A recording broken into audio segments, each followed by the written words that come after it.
All right, started.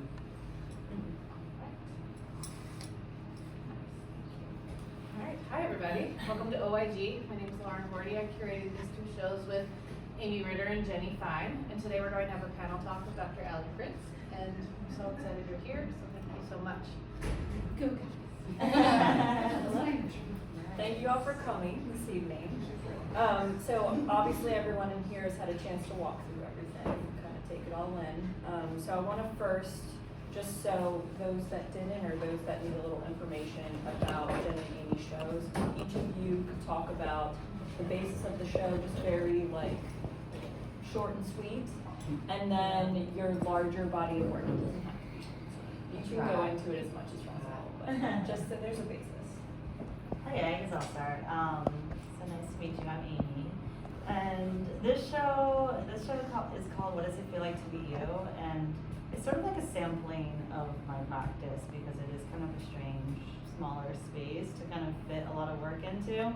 So that's kind of how I posed it, and I've been working a lot with my father, who lives in a mobile home park in eastern Pennsylvania, and he's kind of become like my muse as a way to look at cultural identity, about class, about Americana, the American dream, nostalgia, sort of baby boomer generation, white generation.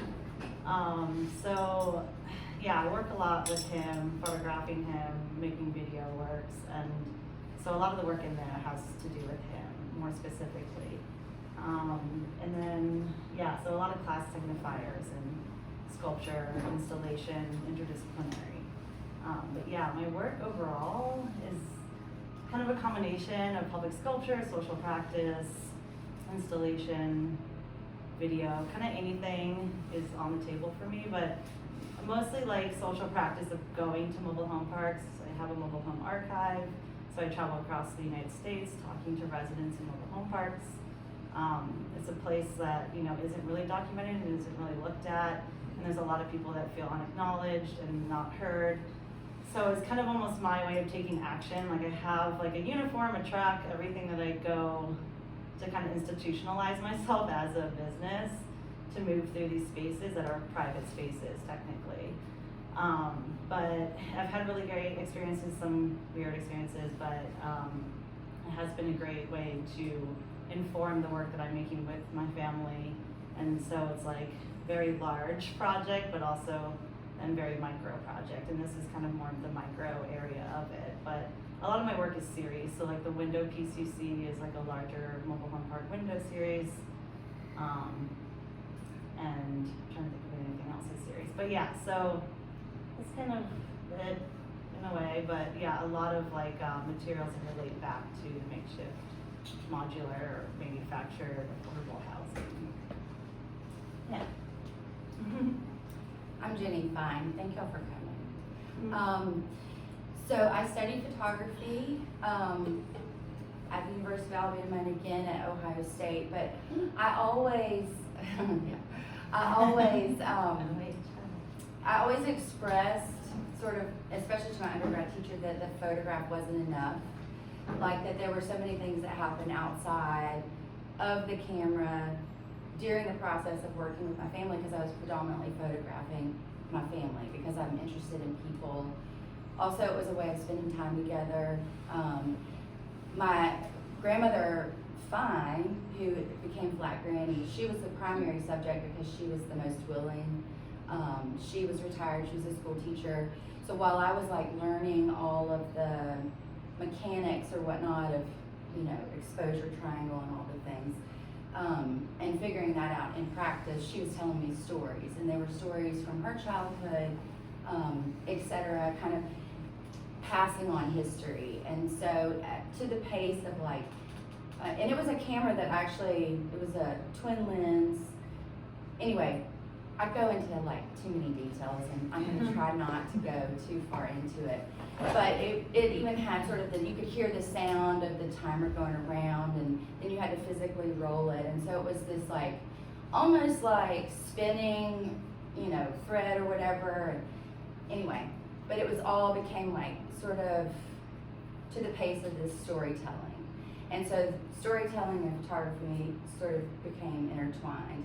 And then when I went to right before I went to grad school, my primary subject, my grandmother died. And so I photographed a series called The Saddest Day. We won't go into it, but you can see all this on my website if you'd like to. So photographed her, even photographed her. Basically, I found out later it was her passing away in the photographs. Photographed her also post-mortem, and really diving into this idea of the history of photography and using photography as my primary language because it mirrors the outside world, it mirrors our reality. But anyway, but it still cropped everything out. And so I was interested, also when she died, I was interested in kind of Flat Daddy kind of came about at that time. I'm kind of stumbling all over the place, but it is, there are points here. So I'm sorry, I'm trying to tell it all.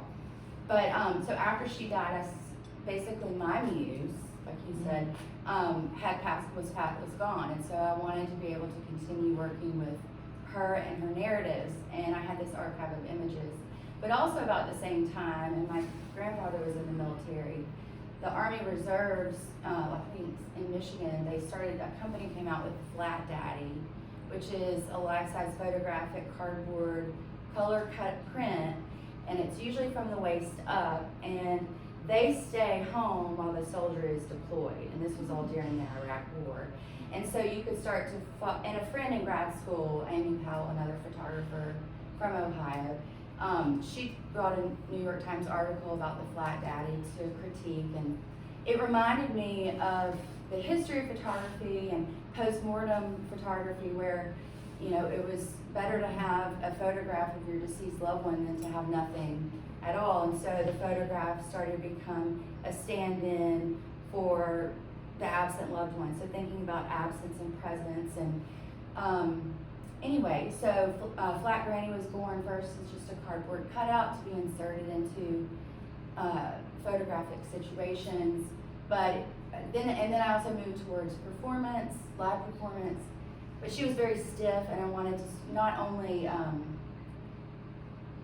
reverse the camera's crop and return space to the photograph, I also wanted to return time.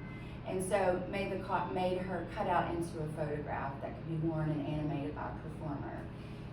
And so from there, it kind of rolled into the need for her to not be a mascot like Ronald McDonald in a different, in the real world. So I wanted really more of a memoryscape that she could inhabit the stories, essentially, that she had passed on to us. And so I started then making backdrops that would then expand the photograph, enlisting performers to wear costumes that originated mostly from photographs. Started moving towards sculpture, and then, the next thing was synchronized swimmers, which was me and my sisters, and growing up swimming in my grandmother's in-ground backyard pool. And I toured that and there's an image in this back gallery of that. And I toured that for 2 years, and one of the swimmers, my oldest sister, died suddenly, unexpectedly, in her sleep. And the coroner, just to kind of catch up on that, I'm almost done. The coroner came. I called my mom to ask about something else, and she's like, "You need to come over here." Beth died, and so I came over there and rushed into where she was. And my mom has always been very doesn't want to be around that kind of thing. And so anyway, I rushed in there with her and was there when the coroner came in, and he looked at me and was like, "I'm just going to be honest with you. The state of Alabama does not care why your sister died. We don't care. And if you do want to know what happened, I know a guy in Birmingham that'll do an autopsy. I think it's like $10,000. So the story is, just to back up a second, is that she sought help. Turns out he thought it was pancreatic cancer. Perhaps it was. She lost all the things. So it was a very difficult, tragic death that is because the state of Alabama didn't expand Medicaid. So it's a card, basically, that you can take to the hospital. The emergency room will see you. They'll do emergency care and tell you to see your primary care physician, and then you can't find one that'll take any of it. And so she waited for appointments, I'm sorry, I'm going on, but she waited for appointments for months, and only to find out they did take her insurance when they booked it, but then they were like, oh no, we don't take that, after they ran it. And so then she'd have to start over, and she did this 3 times, and then she had a doctor's appointment in the next town over, like 3 days after she died. But that's the story of that. And so we as a family inherited her children, and you know, we were Irish twins, really close. And anyway, so the work is about her death, and really it's about, like, you know, I mean, wondering if you're ever going to see someone again. I don't want to get emotional, but I probably will. You know, and what kind of insurance do you have? You know, you know. Yeah. We're also here for you. I know. I know. I'm just trying to find the words mostly, but so anyway, I was thinking about ideas of luck. You know, so the wishbone is about luck. You know, who gets the bigger chunk of it? You know. Yeah, and she can ask questions. Yeah. Yeah. So anyway, it's about all that. We're gonna talk about all of it. Yeah. Thank you for. You have to do that with me. So start And you playing touched the on- music. You touched on Yeah. so many We don't need things to have that a we're talk gonna- anymore. that we're gonna talk about, for sure. So This is good. one thing that's really interesting, I mean, there's a lot of intersections between both of your works, which is why it's amazing that Lauren curated these together. Not only because they represent marginalized communities, I myself study Appalachia, and the South is a part of Appalachia, so they're continuations of each other, and they suffer with the same issues. So I think it's amazing that we can talk about both Appalachia and the South today. And also interdisciplinarity and materiality and access and things like that, and value and memory. So both of you use familial connections as the basis of your work and kind of build off of this autobiographical aspect of your own family and kind of this keeping of memory in that process. And it's something that encompasses not only the visual but also the audio and the tactility of things. So I think that it's really important in thinking about how the art world has portrayed Appalachia, which is really not at all, and the South, which is more so than previous years. I mean, the South has gotten some more play in recent years, but still, it's only a drop in the bucket of what could be done. And I think both of you represent kind of the future, I hope, of what's happening with contemporary works.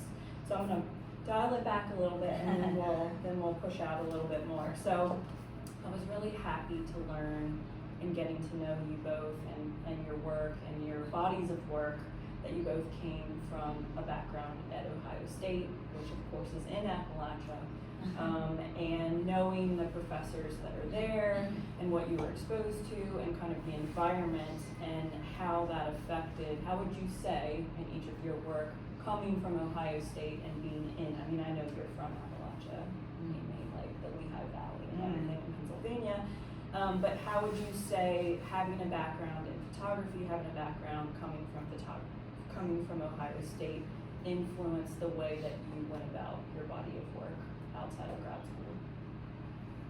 Coming to grad school? Yeah, sure. Well, I actually went to grad school for glass blowing.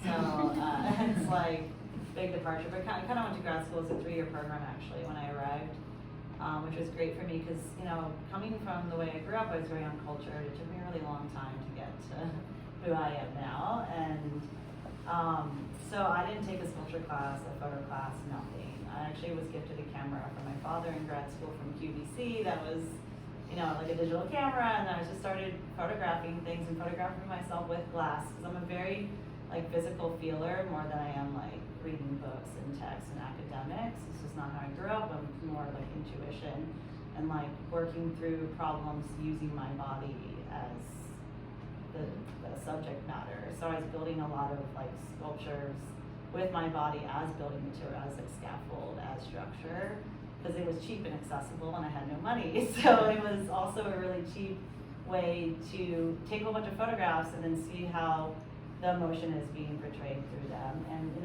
Ohio, there's a lot of space. I had a huge studio. I had 3 years, so I'm like a maker. I make like a ton of stuff. So it's just the ability to be at Ohio State, which is also a large institution. I got to dissect cadavers. I got to do weird shit. So it really opened me up to like work through like, what is glass? I don't want to do that. I was a painter before that. I don't want to do that. Okay, well then by the end of grad school, the 3 years, it took me a really long time to realize I was making all this work based on the materials of my home growing up, which is a mobile home. I was using cardboard, large format Xerox prints. I'd go to Staples and print out giant photographs of myself naked, like real weird stuff. Like I didn't have one piece of glass in my thesis exhibition, but I kind of realized at my thesis exhibition that like, oh, I'm using cinder blocks, I'm using tape, cardboard, these cheap accessible prints, which I love the idea of like, we use like prints, both of us, in a way that is cheaper and accessible, which I think is important. I'm working through that idea of like, what is a fine art print versus, you know, a Xerox photocopy, and how I can work large scale and I can work in different ways. So I think Ohio especially like just gave me a lot of space and time, and it didn't direct me to be a glass artist, or I could be anybody I wanted to be there. So I just like exploded, and at the end of that 3 years, then I was like, oh, maybe it's about my childhood. Maybe it's about the materials I grew up around. Maybe that's what I'm doing. I'm exploring gender, also queerness through that as well, which took me a long time to arrive at too in my life. So yeah, I think like Ohio was a really good place for me to go to school because it allowed me to explore all that and didn't push me in a specific direction. And because of the faculty, like Ann Hamilton was there, Michael Purcell, and all these other great artists that were coming from New York and different places were, you know, there at that space in this Midwestern kind of town. So yeah, I think it was an important choice to go there. I'm glad I went there in the end. Yeah. Yeah, I'm glad I went there too. That's part of the question. Yeah, I hated it. They pay you, so that's good. Yeah, that's Um, actually why I went. That's why My parents were I like, why would you go anywhere else if they're gonna pay you and you get to teach? So, Here's the thing yeah. that I thought interesting in my group that went through, which I don't know what year it was, but we were different years. But Yeah. most of the people that were there in our group had actually made it into really top name schools, but had made the decision to not go into debt for school, which often is consideration of class, you know, or is Yeah. a reflection of class. And so it was interesting too for me to be outside of the South and away from, well, I have to say, like, this is a funny thing, that I'm from South Alabama, so if Alabama's, anyway, I'm in the South, y'all know the South. And I moved to Tuscaloosa, which is in West Alabama, and this was in '99, and I was just like, these people are so weird. They're so modern, you know? Which is hilarious if you've ever met, because they're the same. We're in the front row. Right. So what Ohio State was an expansion of that, basically what Ohio State, also, basically it took me out of my environment in order to develop a better lens, a different lens, better perspective, and develop somewhat of a longing, sorry for the hand gestures, a longing, which I think is also important in my photography. Like, I do digital photography, but I dump them into folders, and I have to have that space of distance from them, you know, to activate the memory of what I thought I captured to then see. So it is, again, about all those layers. But getting back to Ohio State, working with Ann Hamilton and other artists that have been here, expanding my perspective, and seeing different models of how people move through the art world or how they make work was very informative, because I am from a very small town. And so art was like retired ladies, you know, at the library, you know, doing that kind of thing. So I think that both of you, one thing that has been always present in my mind is how art can be not accessible to a lot of people and very overwhelming for people that don't have a background in art. They don't feel comfortable in museums, they don't feel comfortable in galleries, and I think that's something that obviously we need to get away with, and we need to like make art accessible in many ways. But both of your bodies of work as a whole and also these shows here are made with materials that are accessible, that one would not automatically think could be used to make art. And I think that that directly ties into class, obviously, and value, and what holds value, especially in the New York art world, and these preconceived notions.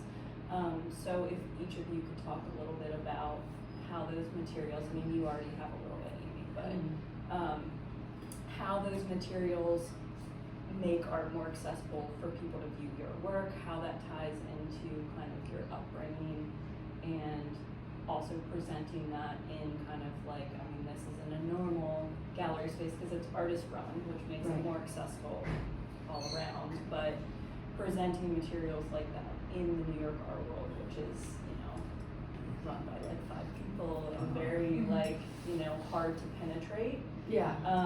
So hopefully that I don't makes think sense. the 5 have come. What? I don't think the 5 people have come. They don't need to. Do you mind if I pick this one up first? Yeah. So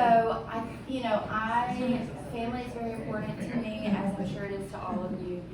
There are a lot of women in my family, and my granny, who I live with now, I'm a primary caretaker of her. She's 93 years old, and she is born in the Depression, lived through the Depression, so she saves everything. The only credit card she has ever had is one of them fake ones from the AARP that she uses at the dish counter to scrape the food into the coffee. That's the only swiping she's been doing.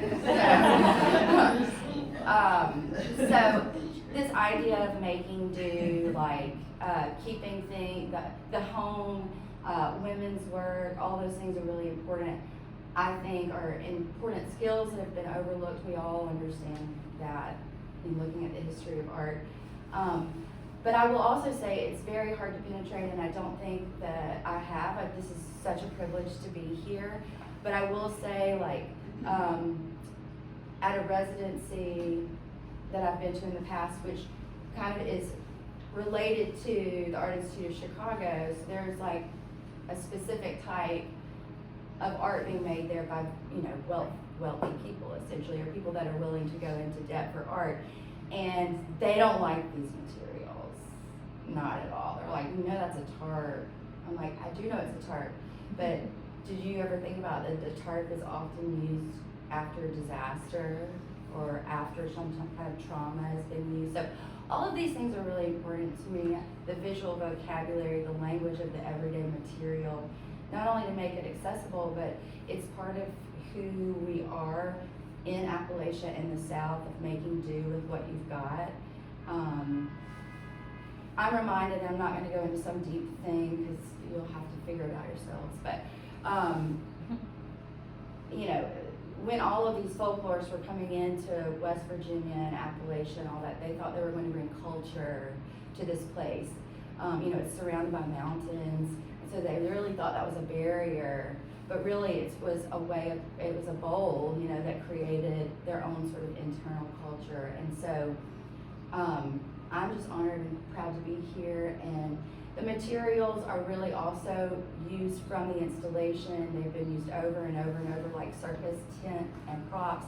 The wear and tear on them is part of it. The time is part of the material. So that's all I have to say. Yeah, and like I did touch on it a little bit with my parts, and you also have to like think about like, well, who's your audience? You know, like that question is really hard to answer because you're like, well, I'd love my audience to be people from my dad's mobile home park, or you know, people who would never walk into this gallery space, which is why I tend to like love to do public sculpture and public sculpture spaces, because those are open to the public and they're usually free. So like when I'm there, then I'm interacting with people as I'm installing something whatever, or that's why I go out to communities to gather sources and information, is then I'm talking to them one-on-one and can talk to them about art, about what I'm doing and why I'm doing it, and then maybe gift them a photograph or do something in return to give back. Like I'm going to Santa Fe Art Institute this summer to work with the community out there, and I just feel like those little bits are what like really get me, or just like even getting a local article written about my dad's mobile home park and the stuff that's happening there is like, that's like a big hit for me. Like these shows are great, but at the same time, like this is for a certain audience. No offense, guys, but you know, like it's only like I'm not gonna get, you know, especially in New York City, you know, there's one mobile home park on Staten Island, and you know they're not coming.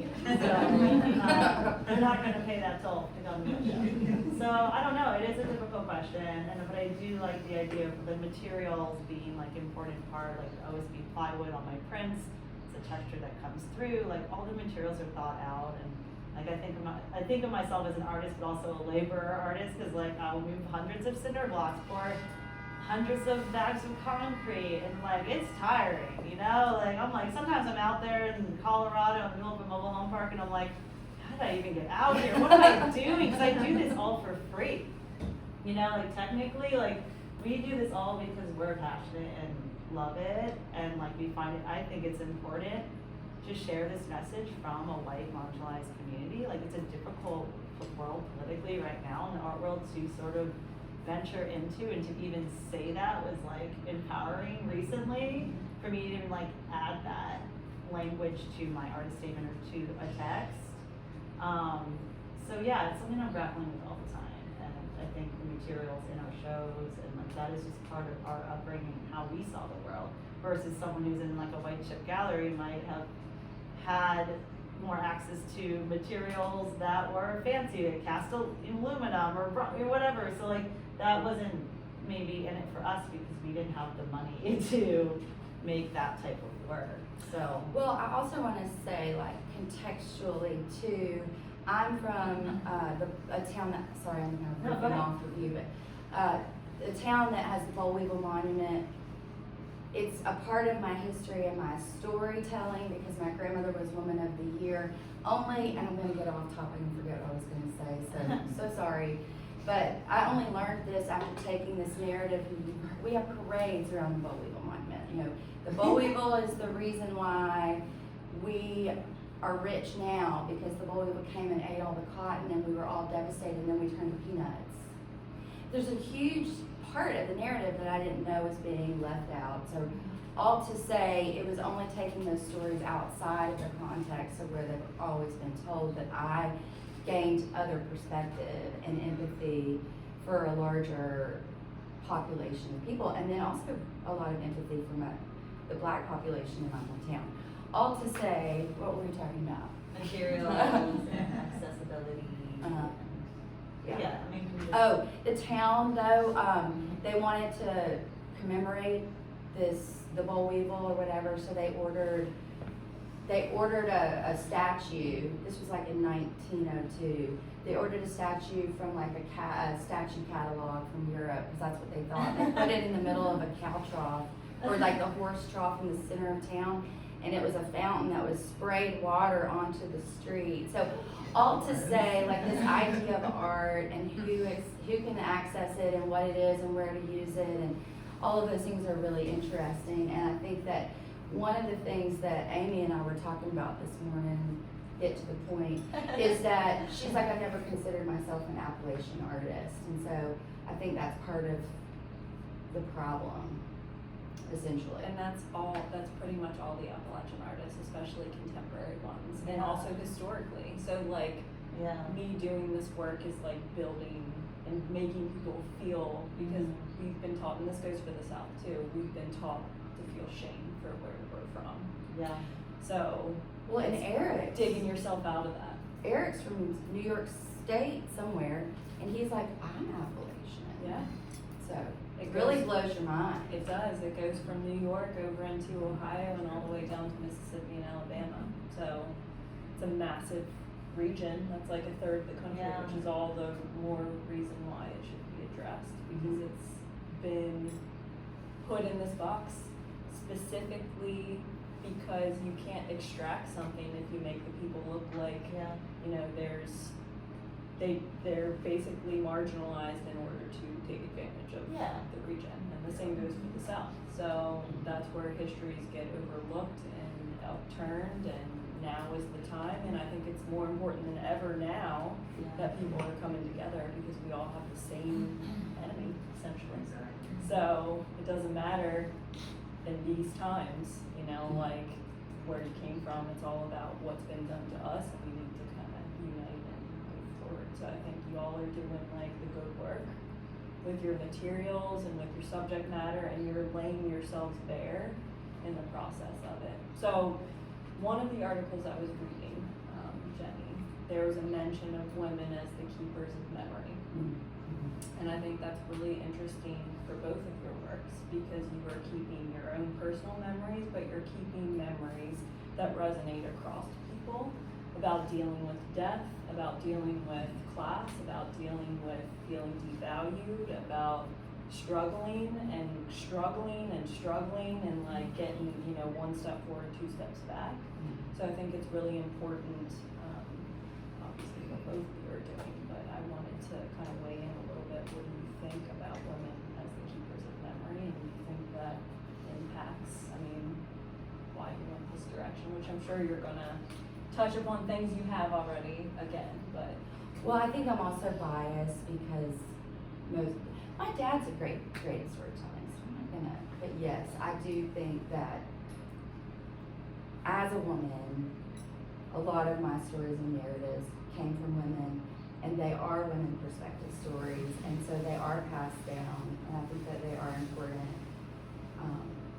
And I do think, you know, I think that, anyway, I'm gonna pass the mic. What? That was the question directed at you. Answer. I mean, yeah, I think like, yeah, time is a big thing in the work that you talk about. And like, so like as an artist, like however old you are, you know, like that whole amount of time is what brought you. It's like when like I sell a glass blown vase and they're like, why is it $100? Well, it took me 10 years to learn how to do that. So it's taking us our whole lives to kind of learn and unlearn how to be who we are now as artists. But I mean, like in my work, like you know, nostalgia is a huge thing. I think the American dream and the whole MAGA, everything like that is like this view of America at a time when things were great, which was great for white America. You know what I mean? So it's like my dad wants to return to a time when things were happy and you were doing better than, you know, I have like a video recording over there. If you've listened to it, it's 7 recordings or 7 people in my dad's mobile home park talking about their American dreams, and almost all of them say, I wish, and they're all like older, baby boomer generation, white, and they're all just like, I wish I had what my family had. I wish I had a pension. I wish I could buy a home. I wish I could go on vacation. Like, this is what I had growing up, and I was promised this, and now no one's giving that to me. Why I just want to be able to put food on my table, and now they're just settling. You know, they're just like, I am middle class, even though it's like, whew. I mean, I love that idea, but I'm going off tangent too. But if you want to. Well, this is just a little bit away from that and with this, but I think essentially, specifically in the South, well, we vote against our own interests because we're sold this lie about whiteness and what is really whiteness. I'm not really the person to be talking about this in the room, but only because it's not my field of expertise, but all to say, you know, if you're from Ireland and you come into the United States, like race wasn't even assigned until you came in to like Ellis Island. You need to read Cast, Isabel Wilkerson. It's all in this book. So I should direct you to her. But essentially, I think when we're talking about Appalachia and the South, we're the same types of people coming in from the port. Some go up, some go down. Anyway, it floated off again. You're right on the money. It's just you're getting to this illusion that's created that there's always somebody better than you.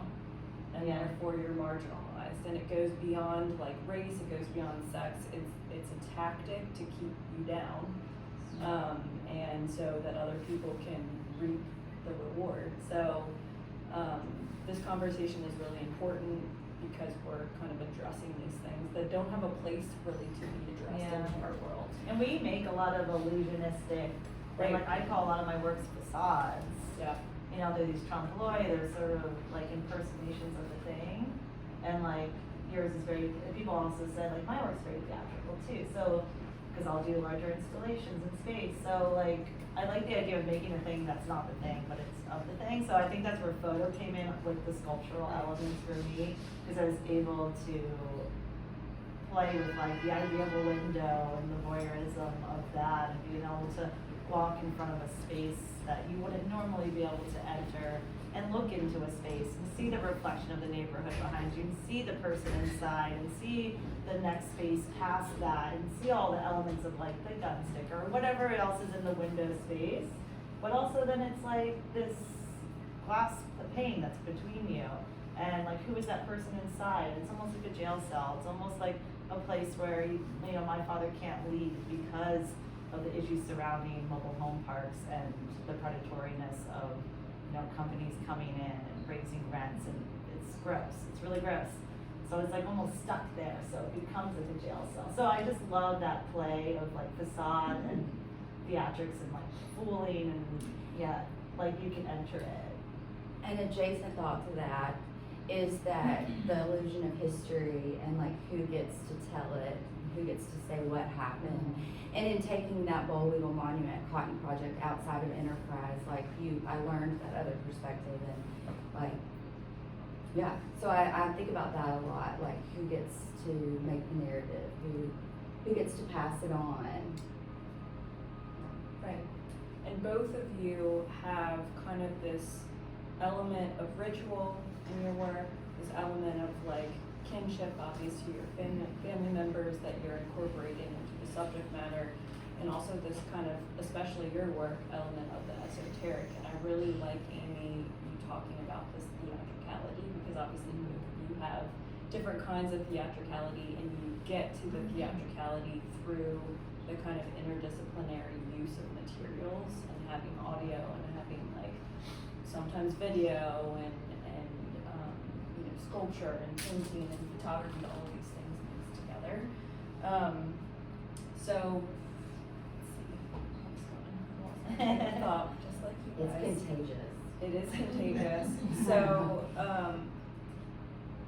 I think that when people view both of your works, they can see themselves in it, they can see their family in it, they can see their history in it, so it resonates very deeply, and that's one of the things that I think can overcome elitist practices in art and make it accessible. And even though you've done all of this work, Amy, in different mobile home parks throughout the country, I think that the people that you've interviewed, the people that you've interacted with, would be happy to see the way that you represented kind of the sorrows, but also this like narrative that was fed, that they had access to the American dream, and that narrative's still being fed to everyone, and that everyone, if you just work a little bit harder, you're gonna have like this other thing over here, as we're being stripped of rights in the process of that, and this has just been going on and going on and going on and going on, and there has to be a breaking point at some point. But you all are getting at that.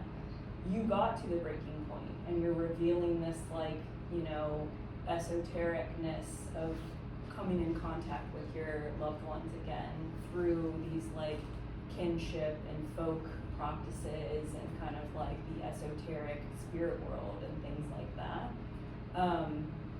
And I think that all of this has to be laid bare again to, you know, build it up.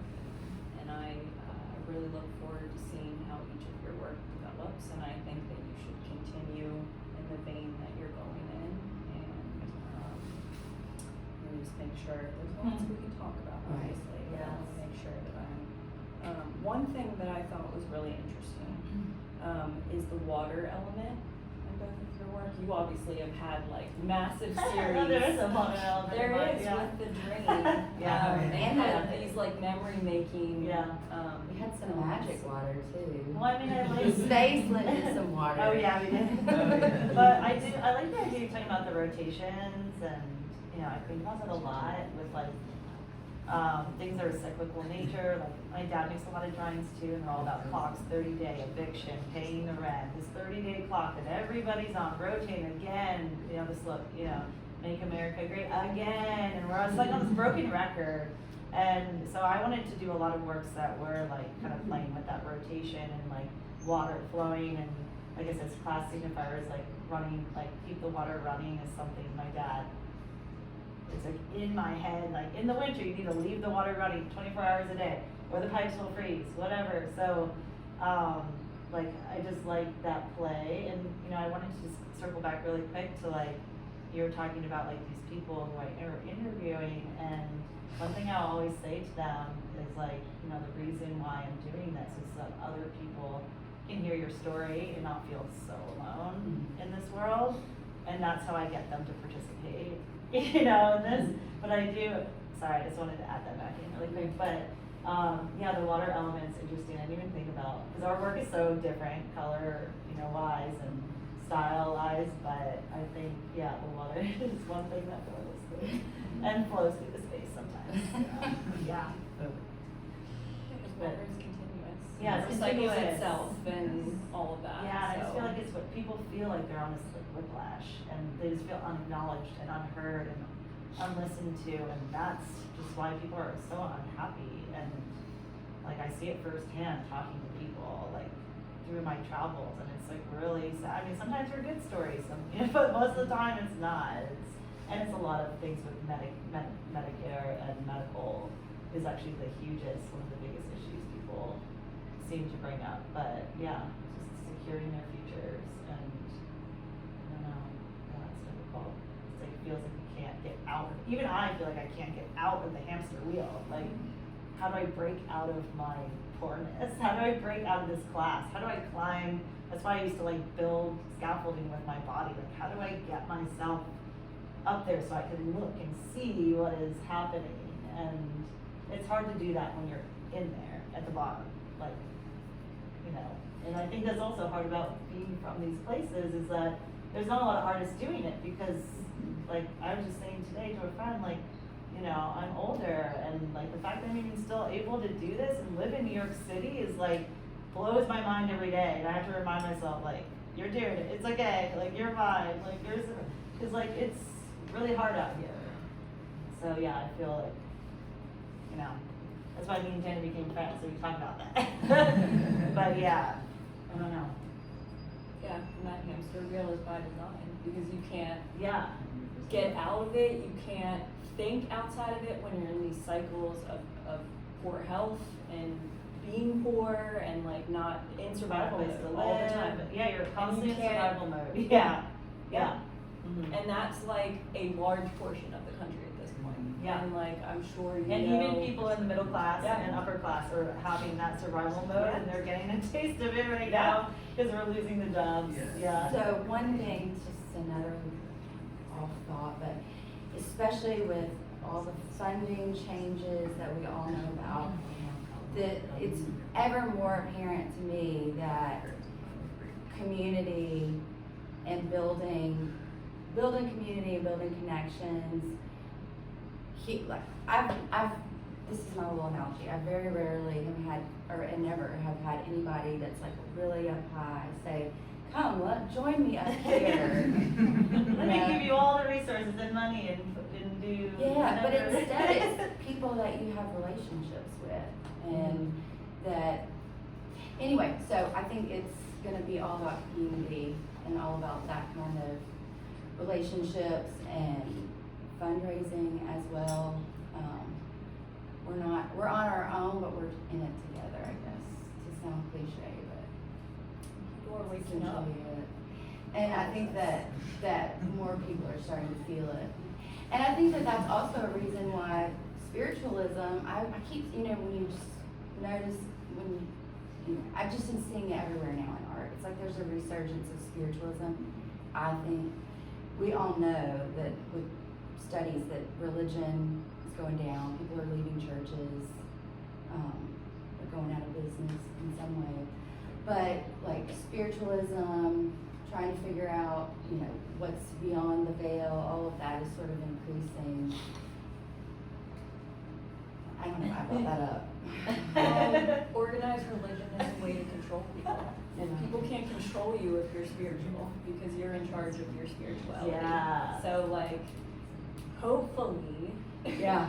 it's increasing amongst people because they're waking up and realizing all of these cogs in the wheel that they've been a part of for so long, and that they are slowly waking up to their own ability to hopefully control narratives and control our futures, because we're all realizing the same thing, which is that, we have the same enemy, which is like the moneyed billionaire class, which is usually old and white. So, y'all are doing the Lord's work. The spiritual Lord's work. So, I don't know where we're at right now. I think it's Should we start taking some 5 questions minutes. and Yeah, maybe we stuff should like take some that? questions. Yeah. Okay. So what I understand about Appalachia, I'm sorry, what other group in the United States do you feel is really very similarly in the same situation? And I can think of indigenous people or different people, but or is there another group that is similarly in the position that you're in, but being unacknowledged, kind of kept down? There's always this idea about that area that, they just stay there. They don't leave. They do whatever they do, and we don't know. And is there another group that you think that is in a similar position? Right now, I mean, I think about it in terms of affordable housing, because that's where I'm coming from, and people in New York City don't know what a mobile home park is. Most of the time, I've done projects here where I bring, do like a mobile home lot, or I wanna get funding to bring do something here. But people don't even know what it is, but it equates to the projects or affordable housing here, and they're in the same situation. It's just urban versus suburban, and similar situations, but also very different forms of housing, different forms of funding, and different places where you live. So I think that kind of equates to it in some way. So I try to play with that idea, when I've done installations here, I will say this is a lot for rent, it's a mobile home lot, and it's in the sculpture park, and I'm gonna rent this lot, and I make a flyer for the same price as a 1-bedroom affordable, 1-bedroom apartment in Queens, or wherever the project is. I usually try to take from that community and expose it or publicize it in some way. So I guess that's how I see your question, but I mean, there's so many communities that are similar that you can pick it apart and find more and more and more and more and more, and it just depends on location, geography, state by state you could go through. Can you expound on your question just a little more? Well, so I'm in California, and we have, large groups of people that are also disadvantaged or kept oppressed or kept down, who have a lot of their own art and culture traditions. And I was curious, just in a curious way, how many of those types of communities in the United States do you see existing? And I can think of, California has this huge population that's like that, which you can go still in California to certain towns that English is not the first language. Yeah. And it's not just 1 or 2 generations away, it's current. Right. And so, and they're kind of ignoring it, and they kind of like it like that, I suppose. I mean, I don't know. But I was just curious if there was a population like that with sort of its own language, traditions, how you tell history, how you have community that was similar to yours. I think that'd be an exhausting list. Yeah, not an expert again, but there's Africa Town in Mobile, which is, I don't know if you know, it's the last So, I mean, so there's a lot of communities, there's an Asian art community, we have a lot of art communities in Alabama, and basically, we're all overlooked, and it's mostly a regional thing. I think exposure is a big deal. You know, being able to be shown outside of the state has been like a 15 to 20 year journey for me.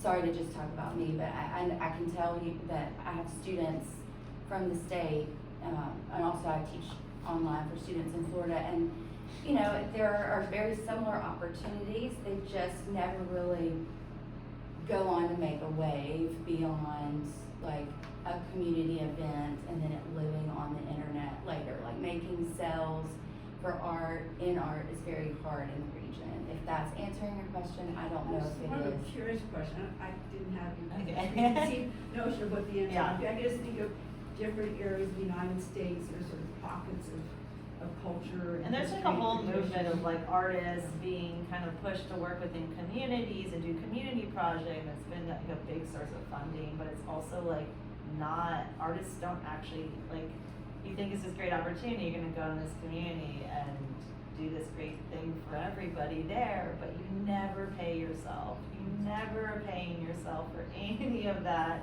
Like, it's always going just, it's like, so I think like, something I've been thinking about so much lately is just like, you know, like who is the artist and when are we gonna be able to actually be part of society and be accepted as people who need to make an affordable living. Or Also, whose labor is like valued. our labor is valued, and like I know it's like a slow, like with wage and all these other things that have come out, but it's difficult as artists. Like, you think we live this grandiose, cool life, but no, like we, even famous art, like some of the famous artists you guys know are poor, living in middle of nowhere, Tennessee. Like, it's wild. So like, yeah, artists are another marginalized community. Like, for the most part, 99% of them, except for the 1% that are actually making money. This is Yeah, I would love to hear what you're gonna sorry. say. No, I mean, please, you go first. I was just going to say that this has been an enlightening experience. It's been a valuable experience. I've been honored to be here. It has been a learning experience in that it's not so different from the art experience in Alabama. There is a community of artists there. There are people that will come. People do come in. Scholars come in. It's just that it's still not valued as not a valid source. Like every single person that has ever come into my life in a like day-to-day capacity is like, why do you do this? You work so hard for nothing. Like my granny is like, when you gonna give it up? You ain't making nothing on it. You know? I'm like, Yeah. you know. So I think the biggest difference is that I can now have 3 letters attached to the back of my name, and it's all of a sudden like a paste pecani sauce. You gotta show in New York City. New York City! Y'all remember that? Because every single time I told somebody in my 15,000 people town, they were like, I gotta show in New York City. They're like, New York City! Just like it, just like it. So, it gets you more, like, I guess, clout. But, you know, thanks for having me. Yeah. Correct me if I'm wrong, it's kind of like a 2-part question maybe. You said where you grew up or where you started, you were using materials that were available to you to create your art, to create your work. The question is, if you say maybe grew up in New York City, or if you grew up in a different place, or was there maybe a medium or a material that you were reaching for that you just couldn't get for maybe supply chain issues or cost or whatever? And then what you did have, the things that you did have available to you, was there 1 or 2 items or ingredients that you were like, this is what I need, like glue or tape or string or rope or something like that? Yeah, Or I don't know. that's an interesting question. I mean, it's like a hard one to answer because I couldn't think about anything other than kind of, I mean, yes, I'm like, oh, maybe I would be printing beautiful hand and mule print, you know, beautiful paper or whatever. But like, I don't know, like I think just like growing up and having to be very resourceful and, you know, having to, you know, make my own school lunch or make my own dinner or figure out how to pay for the shoes I want or whatever it is, like I think that all just becomes embedded in you. And like I didn't grow up in an art family. I did some art in high school and they're like, yeah, you're okay at this. And I'm like, I guess that's what I go to school for. There's no guidance, you know? And so when I was in school, like studying, I was told to go be a teacher because that's where the money's at and you get your summers off. My dad's like, go be a teacher. Then somehow I became a glass artist and that's crazy. And that I even think back that I could do that, you know? I mean, took out all the loans to do it. But, but yeah, I don't know. I guess like, yeah, in graduate school, like, thinking about like, yeah, I mean, I stopped doing painting a long time ago because I couldn't afford it. I couldn't afford the oil paint. Like, I just couldn't. My teachers are like, why is there no paint on your canvas? I'm like, I can't afford it. Like, how am I supposed to buy a $20 tube of cadmium red or whatever it was? So, I mean, it took me a really long time, almost to like my late 20s, to like find these materials that I'm interested in now. And like, and I don't know, it just came to me through working with a lot of things and found materials and found cardboard and just whatever came across my path. Like, I don't know if I can quite answer it because I didn't even know, like, you know, like my brain hadn't, like I didn't think in the ways of like, I can have whatever I want. I just thought in the ways of like, I have what I have here. And the only way to expand that was to do the cheap printing. I'm like, now it's like, oh, I discovered a printing way that I can print something in 3-foot wide strips by as long as you want on a roll and then piece them together and I can make a 20, because I'm like all about scale. I'm like, I want to go big. I want to be able to like really get out of that small cage, and the only way I could do that was through this cheap printing. And so when I discovered that really changed it. When I could go wheat pasting on the streets in Philadelphia, I could wheat paste, you know, that's when I did my first cinder block wall was in Philly. I just found material on the ground, built it, wheat pasted a mobile home on it, like 3 of them, and then that started that whole project. And then now I can get funding to do it, but it's still like late, you know, everything was just like this labor and do it yourself, and which is a lot of artists' ways. Like you have to, like I kept getting like, oh, I don't have the money to do this project, and then eventually you just break and you're like, well, I guess I just gotta fucking do it. Because they won't give me the money until I do it and I prove that I can do it and start to show like, look, now I'm going across the United States and I'm talking to residents all over. Now I might get some funding if I can spend my own money first to do it. So like, it's a lot of proving yourself to like, just like getting roadblocks and then just having to push forward on your own dime and your own dollar and then hoping someone might fund something later, right? Like, I don't know, I'm going off on this now because it's something artists have to just constantly apply to grants and funding and shows, and as soon as you have something, you're automatically looking for the next thing, because how are you gonna, like I lived nomadically for almost a decade from residency to residency out of my car. So it was just like, you know, it just became part of the lifestyle, I guess, and materials, you know, I work with cinder blocks, a lot of concrete, I can't even move this stuff. Half my artwork will end up in the trash. I was just talking to my friend today, like, I think I'm gonna go to my studio and throw away half of it. Because I'm just like sick of storing stuff. Because I can't afford, like, artists have to pay a second rent in New York City, everywhere. Like, I have to pay a studio rent, and I am the poorest person, you know what I mean? But you, like, make it work because you, like, have to. So that's why affordable wages for artists is just really important. Fight for it. Yeah. It's coming. Yeah. But yeah, thanks for your question. Jenny, I have a cool question. So I find this piece really powerful and compelling. I was wondering if you could talk about it a little bit. And it feels like a discrete piece where I'm curious like how you think about like what is a part of something else, an assemblage or a grouping versus like a singular object piece or image. And then Amy, I was wondering if you could talk a little bit about like the window as a framing device and like how you came to that as important for some of the multiple images. I kind of feel like part of my practice and in making all of this stuff is gathering the material, grouping it, and moving it around. So at one point, all of these things were kind of grouped together in a different way. I can't remember, I'm terrible at this. I even took my medication, but what I think It's it's, like how this piece came about. I So- just kind of can't stop looking at it. Just looking at you. Images of it when it's photographed also are really like just striking. Yeah. So.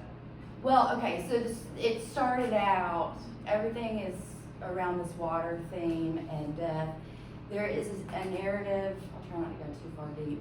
There's a narrative from, my family came into North Carolina, and during one of the battles in the Civil War, a relative with the last name Fine died, and it was in the middle of winter, and so they broke the ice and they buried his body and let it freeze over, and they came and got him in the spring and was able to take him back home. And they named that creek Fines Creek, and it's still named that or whatever. So I was, again, thinking about these narratives, family narratives, but also this idea of illusion, thinking about insurance, but also thinking about sleight of hand and magic and photography's relation to that. This started, I was speaking with her a little earlier about it. It started, I have a book of illusions that I got from the thrift store, and I think it's a childhood book, or she had it in childhood. And there is this, I don't know what they called it. It's actually It was like an illusion book, like 19th century illusions. and there's all kinds of illusions, but this where you can turn the thing upside down and it makes another picture. It's not anamorphous, and I can't remember the name of it, but there was an image of the old woman and the young woman. You've probably seen it. She's got the crown on, and then the crown becomes like the collar for the old Yeah. lady. So I started out with that, and actually everything gets used and upcycled. So this shape came from this piece of cardboard. You can see it in the right side. So everything is made from stuff that's found. I have a tendency to I'm a hoarder and find supplies on the side of the road and then imagine what I can do with them later and then upcycle them. So they all kind of get combined. I'm already thinking about something else that just doesn't sell, of what to do with it next. So it's a narrative that continues on, but I took that image, then I took tape and traced out the image that I saw of the old woman. I didn't do photocopy of it, I just did it by hand. And then in doing that, it reminded me of some of my archive images of my grandmother. And there was an image of her with her nose like just like that. And so I printed it out to scale, merged their faces in Photoshop and put it on. But it is cotton, which is an opaque material. I didn't think about that. So as soon as you put it on top of the photograph, it disappeared. So it became, again, about the memory of them. So it's also the top layer. So it's built up tape and paper, but also cotton. So spun cotton is like a German, like women would make Christmas ornaments with it. It's just glue and cotton balls. And, you know, depending on how much cotton or how much water, how long you let it dry, it becomes malleable. I used a bone folder to make, you know, to draw lines into it after it was like 3/4 of the way dry. And it's a really versatile material. Like even this is just the glue on there and cotton. And it puffs up. So it dries flat, or it goes on flat, and then as it dries, it puffs up. There is a photographic element that's like embedded in there. So underneath it, but it's totally gone, but these are photographed. These are my sister's eyes. So those are photographed, but I did add color to them because they were a black and white photo, and that kind of tends to take the photo elements out of it. But there's also a photo of Panama City Beach water back there too. So there's some photos. And I think you asked me about how I came to like the framing of those pieces.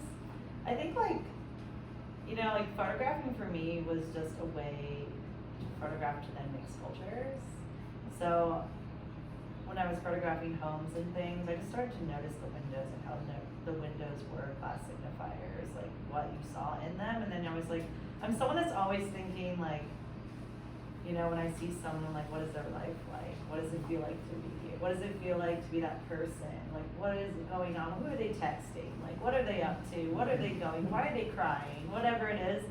So, like, I'd see people in their windows, or I'd see, like, a Mickey Mouse towel, or, like, American flag, or don't tread on me. Like, who is that person, and how can you tell that by looking into their space? And also, who doesn't love looking in windows? And, like, just, like, you walk around Dumbo here or wherever, and you're like, wow, like, who are those people? And how do they live in that place? But then coming from like a sculpture background, like I was using a lot of that OSB plywood for everything to create.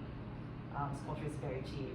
It used to be like $10 a 4x8 sheet, and then that's the flooring of a mobile home. And so I like that texture of that coming through the image. It just created another layer. Like how many layers can I put in there that are class signifiers in a way? So I don't know if that explains it. So like just as a sculptor, and I also love a jigsaw. So I jigsawed, like that's how I made most of my work is image, wheat pasted, like wallpaper sizing onto a panel, and then I'll seal it with something possibly, but I cut it out with a jigsaw. So very like in the moment promptness, like not high quality, you know, finish in a way, but yet high craft is what I go for. But I love all the registration lines and the Xerox, and I like as you can see that first image when you come in, like, I love all the layering and the cuts and the seams and all the things, like rips and tears that I embrace with that work. And that also kind of, you know, that first image is like, when the image is falling away, there's another image behind it, and that's another cyclical nature of like, again, it's the same thing, again, behind. It reveals the same thing. There's nothing changing. And I think people from that generation, like my father, it's like change is so scary. The older you get, even I start to feel it, like, oh gosh, like I have to go fly somewhere. Like it starts to become more nervous, like to make big changes. And I think a lot of people just scary. Change is scary, and I think that's what this, you know, world right now is attacking, is like change. But yeah, that went off on a tangent. But yeah, windows, yeah. Does that answer it? Yeah, Kind of, definitely. I was Yeah. kind of thinking about like the translucent, like window, or like this inside-outside kind of Yeah. vision. And yeah, like what is revealed there. It's just like kind of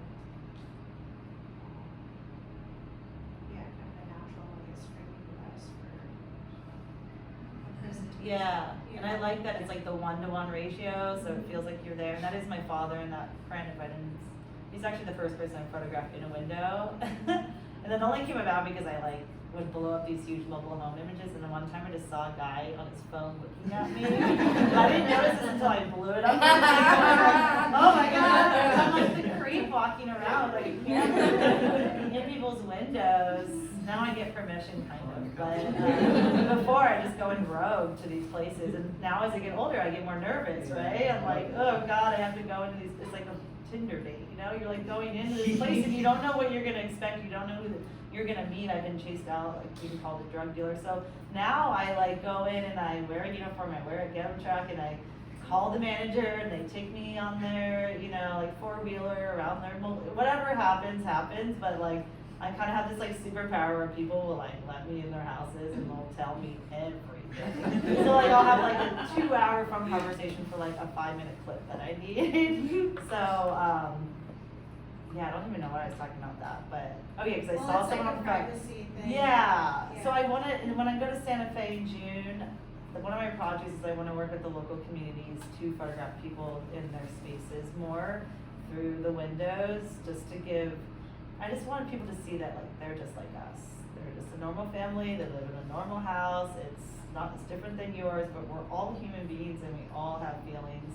Just because, you know, when you see like walking around New York City and you see a homeless person on the ground that's like begging for their life, asking for whatever you can give them. If you saw that in the suburbs of Pennsylvania where I grew up, you'd be like, oh my God, let me call the cops. Let me find someone, not the cops, but like get you medical help, take you to the hospital, whatever.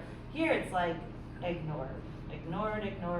So I just feel like, especially with artwork, it's just ignoring it and move on because that person is othered and not important.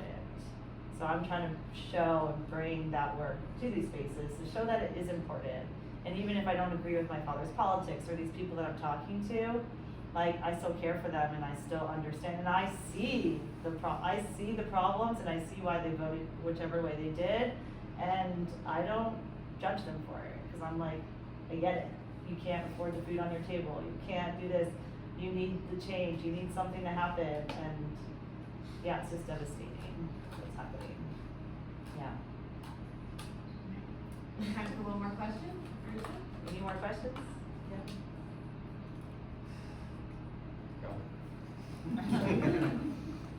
You mentioned earlier on that early in the 1900s they erected a statue that sprayed water everywhere. Was there a time in your art career where you realized that maybe you were of this culture, of this space? Was there a moment where you said to yourself, or maybe never said to yourself, that you are of this art community or this art representative of this area or something like that? And also the same question I asked you, was there material that you thought was accessible to you that you coveted that made your art happen? I was thinking of my answer while I was, so I'm gonna probably start there. Cool.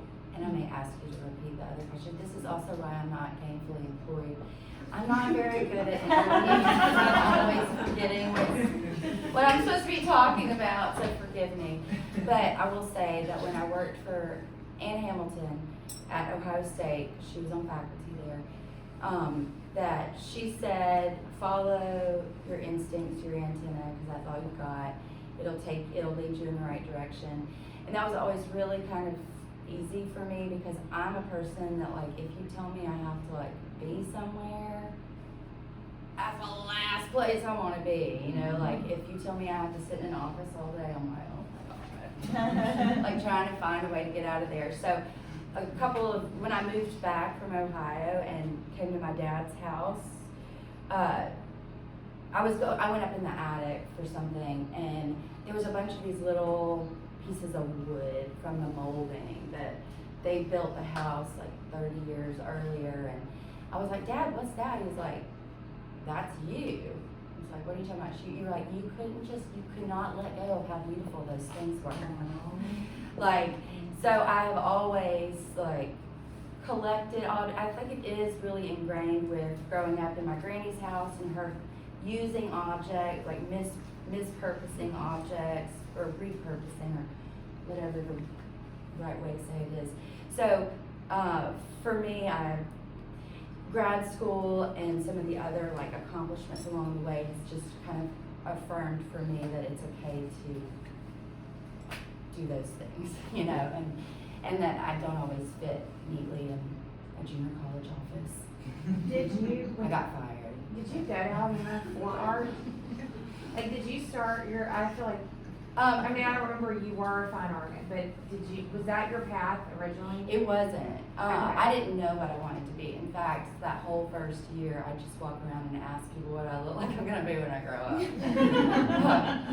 And you think I'm kidding, because I'm not. I'm not. It was very. How did they know? How would they know? Anyway, they didn't give me any good direction, so I decided to leave school and actually went on a mission trip because I grew up going to a church camp. All to say I moved to China because I didn't know what I wanted to do. And when I went to China, my mom got me a camera so I could take pictures, be a tourist. And because I did not speak the language, I was really like on the outside of what was going on, and I was on the outside even further because I was viewing most of it through the camera. And so it sort of began my interest with photography, and I came home, went back to school, started a class, and just never left the art department. Like I kind of found that people wanted to be around, and I realized later when I was teaching elementary school art and I looked around the room and they have all the little like pictures of what you can be when you grow up, and it was like teacher and doctor and nurse and no artists. So, you know, I didn't know. How were you supposed to know? Also, we're taught to like dream of a dream job. And I don't know if anyone's seen this meme lately where it's like, what's your dream job? And they say, I don't dream of labor. And I'm like, yeah, because we're taught to grow up in a society where we're defined by our labor and about the jobs we do. And like, I don't know, sometimes I'm like, I don't know what job I should be doing other than teaching art and being an artist. Like, I don't want to do other jobs, you know? Like, I want this to be which it is, because I have to work one job, and then I have to work another full-time job, and then be an artist full-time. So, yeah, it's funny. So I could have stayed in that office in my tiny little town where we had internet, freaking fax machine if you want to connect me that way.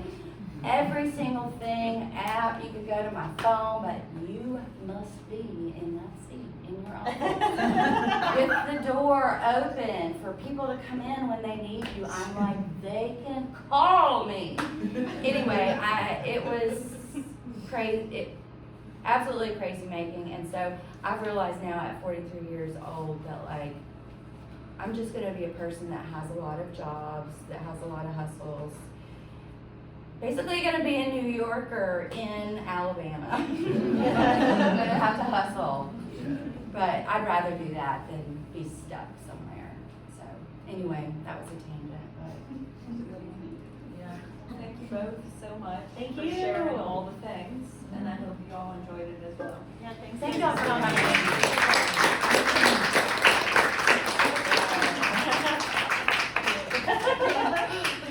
Yeah, well, stay tuned for Act 2. She's tap dancing and. Yeah, yeah, really good, guys. It's my other profession. No, it's not. Thank y'all. Yeah, thank you.